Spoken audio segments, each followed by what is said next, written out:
Uh, well, welcome to the presentation on the City of Chico's Stormwater Master Plan. This document's been in development for the past few years and is now uh, available as a draft document on the city's website for people to review. And I'm going to go through and do a brief summary of some of the key information in the plan. Um, to start out with, I'm going to introduce, uh, well, myself. I'm Harvey Oslick. I'm the project manager from Wood Rogers. Also here with me is Tim Chamberlain, environmental planner at Wood Rogers, and Karen Ashby. She's vice president at Larry Walker Associates, and she's responsible for the stormwater quality elements of the plan. There's also Richard Berge. He's an engineer with the City of Chico and was the primary contact at the city during the development of the plan. And David Ken, uh, also another engineer at the city, involved in the development of the plan. That's the introduction slide. I want to start out by just going over an outline of what the presentation is going to cover. Uh, we're going to go through some meeting objectives, the master plan objectives, brief overview of some data collection, the methods that were used in preparing the master plan, the recommendations that were developed, some information about stormwater quality, and then environmental compliance and funding. There are some primary objectives of the master plan, and that was to recommend improvements to alleviate existing deficiencies, to support adding curb and gutter, uh, provide needed connections uh, to developments, to accommodate future development, to meet stormwater quality and floodplain management regulations. There's some secondary objectives. These included summarizing past plans, recommending updates to city codes and criteria, identifying measures to meet stormwater quality requirements is primarily focused on what's called trash capture systems. The There's updates to the drainage system mapping, and there's a presentation of a significant amount of floodplain management information. The data collection effort was comprehensive, and we reviewed quite a few number of documents that were summarized in the plan, and then uh, that information was used as a foundation for the new information developed for this plan.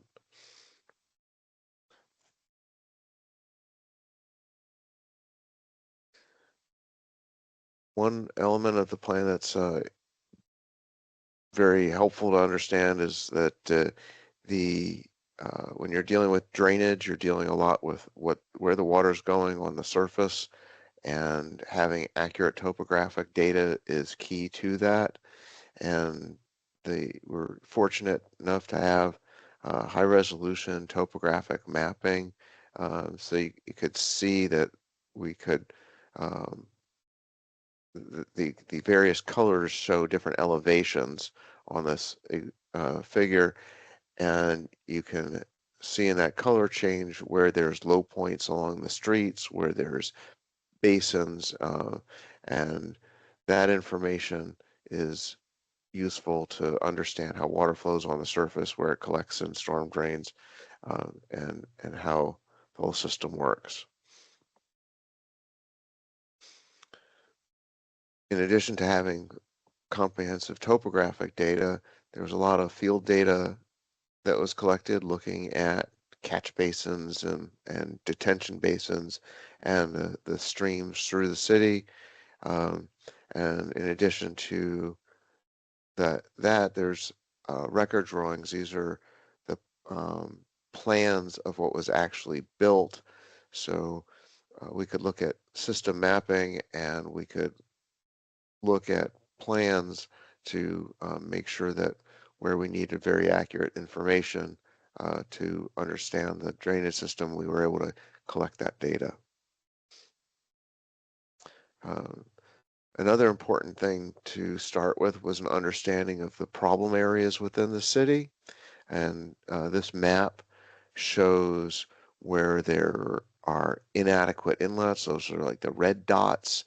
It shows where there's some green outlines, which are locations where the city identified known problem locations where there's some street flooding. Uh, we identified the blue lines are where there's currently no curb and gutter, and some orange lines there which represent where there's curb but no gutter. And so the master plan provides information about how to get drainage into these areas where there isn't any now, so that when the city's ready to make improvements, they have data to do it. We compiled drainage system mapping. There was some mapping available when we started, and during the process, we improved upon that mapping. Uh, Mapping tries to identify nearly every public drainage system inlet in the city. It doesn't cover the private drainage system. So if you're looking at a private shopping center or uh, apartment complex, the internal drainage isn't shown. This mapping shows the drainage systems that the city is responsible for, uh, and it shows information about what type of points there are, whether it's where the water goes out as a outlet, whether they're inlets or manholes, and some other features, and it shows what pipe sizes are there. The methodology that we used was using state-of-the-art software. There's drainage system models. It actually breaks up the city into about 9 different areas, and these models provide hydrology, which is looking at how much runoff occurs from a particular amount of rainfall. We use design storms to um, generate runoff. These models do what's called dynamic analysis. So it instead of just looking at saying what the peak flow is in particular locations and the peak flooding, it actually simulates changes over time, so you can see how long flooding lasts at locations throughout the city. Um, and it models the flows going through the pipes, through the channels, along the streets, and where it even breaks off of the streets, it models the flows on the surface to get a complete picture of what's going on. And then there's a comprehensive stream system model that covers the major creeks that go around the city, the Big Chico Creek, Little Chico Creek, Lindo Channel, Mud Creek.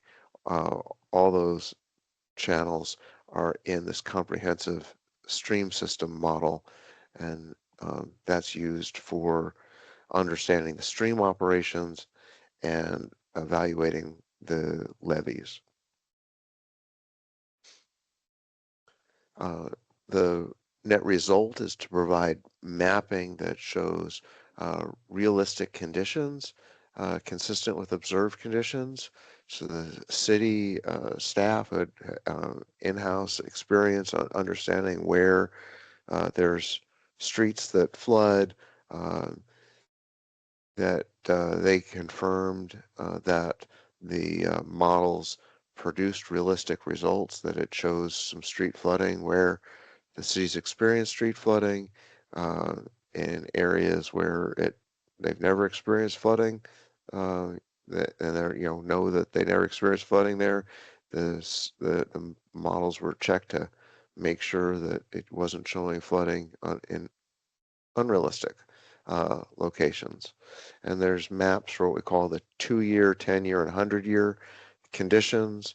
So those are different frequencies where you would expect on average that like a 10-year storm, the flood conditions there you'd see those conditions on average once every uh, 10 years. It would be that much flooding or worse. The next step was to develop project recommendations, and this map shows where there's recommended improvements, and it breaks out these improvements into uh, locations where the improvements are necessary to correct known existing deficiencies, um, where the systems are necessary to provide curb and gutter. There's improvements necessary just to replace inadequate drainage inlets. And then there's some improvements that would be the responsibility of new development of what they would be required to put in to manage their runoff. And so it's broken out into these different categories. And there is some cost allocations to these different categories. And one key thing to note is that this is a preliminary cost allocation. And when we look at what's the future development share, and this was developed using some impervious area analyses, but uh, a, a future study, what's called a nexus study, would be used to firmly establish the share of project costs that would be the responsibility of new development. And I think I um, was behind a slide when I was going through that. So this slide shows the costs by those different allocations, where there's a cost for priority deficiencies where it would be requiring curb and gutter. And what's important to understand about that is that this cost is a cost for the drainage component uh, to correct those drainage deficiencies. The roadway improvements would be a separate item. So roadway improvement costs for correcting roadway drainage deficiencies are not included. It's only the costs for putting in the inlets and the manholes and the pipes that are part of what's in the master plan. Um, there's also a cost for priority deficiencies that are not associated with curb and gutter. And so this $8 million would be the key costs for what the city would try to find to alleviate those worst problems that they've identified um, where those improvements would not be associated with other roadway costs. And so then there's some other non-priority costs, projects, and the future development. Um, the next thing is that there was some studies associated with the streams. This is where I mentioned that there's modeling that was used that covers the major streams for levee freeboard analysis. One of the things that we did was updating 200-year floodplain mapping. The current county flood hazard mitigation plan has some 200-year mapping in it. This was new mapping is developed with some more precise data than that and was used for that other work. And um, there's also some information in the master plan about what would be required in the future to maintain and expand FEMA levee accreditation. Uh, this map shows areas of freeboard deficiencies, and that's where the design flood levels get within 3 feet of the top of the levee. And uh, the red areas show where there's freeboard deficiencies in 100-year flow rate, and the yellow shows where there's freeboard deficiencies in a 200-year. And this is the map that shows the 200-year floodplain mapping, and this is based on what happens if the levees fail. And this is part of what's called the planning for urban level of protection requirements. Um, and these results are really focused on um, requirements for new development. This doesn't impact existing development, and it's not FEMA mapping. Um, the plan provides a lot of detail about trash capture devices, and the State Water Resources Control Board has provided requirements for capturing trash from what's called priority land use areas, and the plan builds on some other work that was completed a few years ago on trash capture to refine that information using all the new information about the drainage system and drainage area delineations that were developed as part of this new plan. And um, so it provides information about where the city could put different types of devices to meet those requirements. And then it went a step further to prioritize those based on the cost effectiveness of those systems. So as the city has very limited funds for implementing trash capture uh, systems, that as they do it, they'll get the biggest bang for the buck as they start that, well, continue that process, as the city has already started implementing some trash capture systems. And now I'd like to turn it over to Tim to talk about the California Environmental Quality Act process. Thanks, Harvey. My name is Tim Chamberlain. I'm a environmental planner here at Wood Rogers, and we're helping the city prepare the CEQA document, which is supporting the stormwater master plan. This gives a quick summary of the typical process for CEQA. We're preparing an initial study with proposed negative declaration for the stormwater master plan. And I think it's probably the most important thing to note is that the master plan isn't going to result in direct impacts to the environment. There isn't going to be any ground disturbance as a direct result of the approval of stormwater master plan. It's the planning document, and so it's really just giving a roadmap for how the city can proceed forward over the next 20 years with making improvements for stormwater planning and flood protection. And so the CEQA document treats that kind of similarly. There isn't any expectation of any major direct impacts to the environment. And it's more just understanding what the possibility of cumulative impacts could be as some of these projects move forward.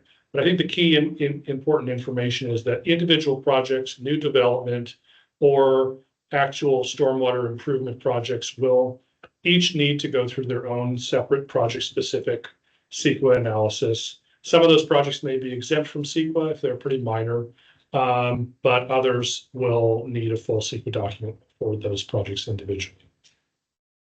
Next slide. And then just to quickly cover the funding, the stormwater master plan identifies costs for the proposed improvements as well as for ongoing maintenance of the drainage facilities within the city. And as Harvey showed in one of the previous slides, there's a pretty significant component here for new development and the responsibilities for their needs and ensuring that they are not going to result in any worsening of existing conditions. But as it stands right now, there's no current dedicated funding source for the existing deficiencies, but the stormwater master plan is what gives the city the tools needed to address the most important needs for improvements within the city and making a priority list going forward. And with that, we have concluded the presentation. We welcome any questions or comments. You're welcome to type them into the Q&A box. There's a few options up at the top here. Q&A is one of them. So if you have questions, you can add them in there. We'll do our best to respond to those questions verbally right now. We'll follow up with a quick summary in text as well. Or if you have a more detailed question or feel like additional discussion with the city is necessary, you always have the option of reaching out to Richard at the city. His email address is provided in the slide. So I think we'll go ahead and open it up for questions. You're welcome to type them in, and we'll just take them one by one as they come in order.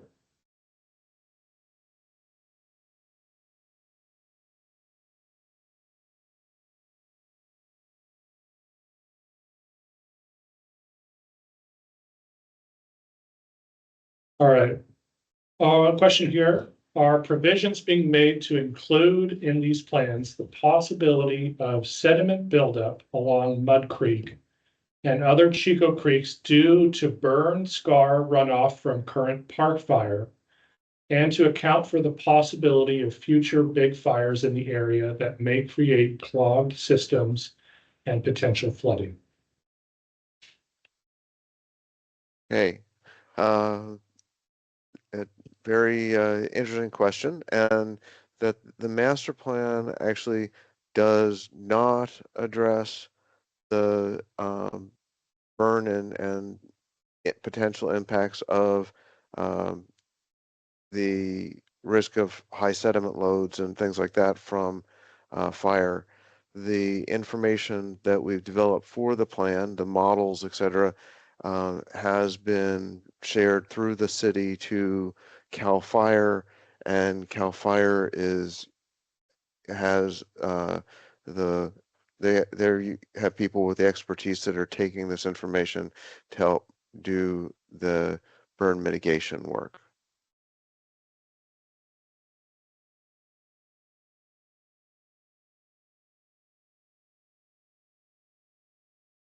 Thank you, Harvey. I'm just typing up a quick summary here.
It's about 6:30 right now. I think we'll probably give an opportunity for another 5 or 10 minutes if any other questions or comments come in to address them.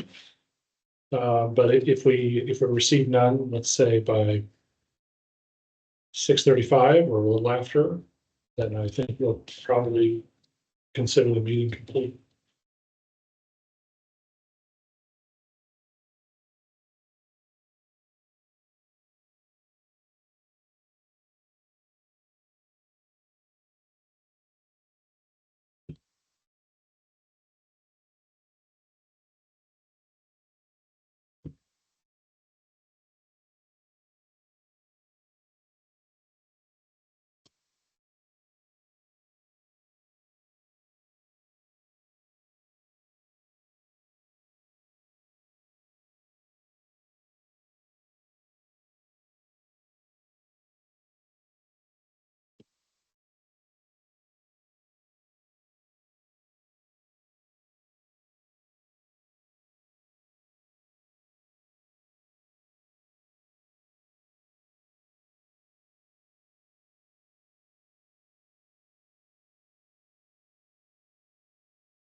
We received a comment here. Thank you for your work on this and making the meeting available online.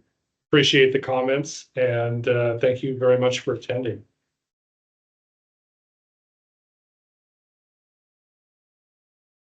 All right, new question from Steve. He asks, are you addressing the storm drain deficiencies in the downtown area? Harvey, you want to handle that one? Yes, the plan does address the existing deficiencies in the downtown area.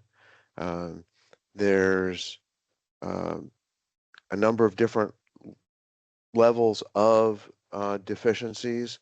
There are some key locations that the city has identified as problem locations that they wanted to make sure that the plan generate improvements. Then there are locations where there are very old style drainage inlets, like just uh, 1 foot by 1 foot little grates, and they're just stuff that was built in the 1950s or before, um, and so those locations are addressed. There's locations where uh, the intersection drainage in the downtown area is not adequate, and the master plan looks into some of these areas, like intersection by intersection, and identifies a proposed drainage system to that could remedy those deficiencies.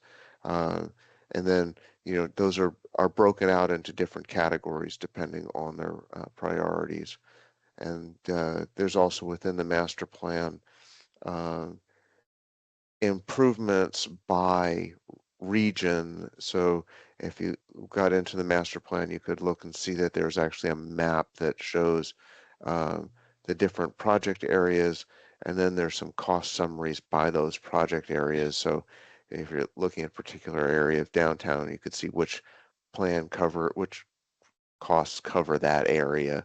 Uh, so that all that information is in there.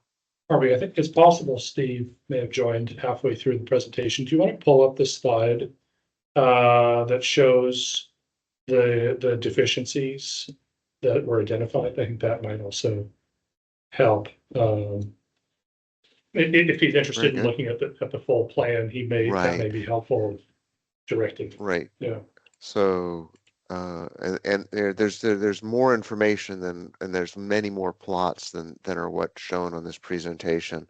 But this map here shows where there's uh, deficiencies that are identified. Um, this shows where there's inadequate inlets, and it shows where the city identified significant drainage deficiencies. It doesn't show the comprehensive set of improvements where there might be intersections that could use some improved drainage that we identified, but it's not in the identified problem areas. And then we have a map here which shows exactly where we're recommending improvements at particular locations.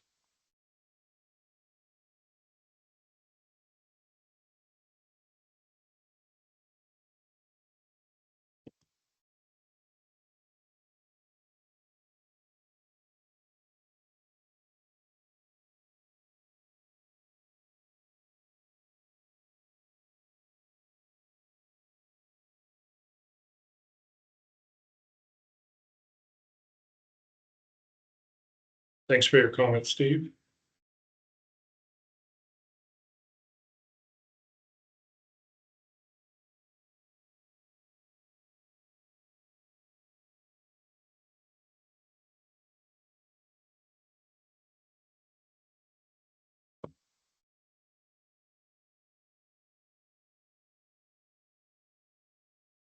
We'll give another, say, 2 or 3 minutes in case there are additional comments or questions.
All right. Well, thank you everyone who attended the presentation, and thank you very much for your questions and comments. This concludes the public meeting for Stormwater Master Plan, City of Chico. One thing I forgot to mention a few minutes ago on the environmental slide, the city will also be distributing for public review the CEQA document, the program level initial study with negative declaration. I believe that will be coming in September. So you'll have an opportunity to review that if interested and provide any public comments that you'd like to on that document. I don't believe we have an additional public meeting scheduled during that review process, but you can always contact the city via email, or there'll be additional information on the city's website if you want to submit a comment on the CEQA document. So with that, thank you again for participating and for joining the meeting and for your comments, and hope everyone has a great evening.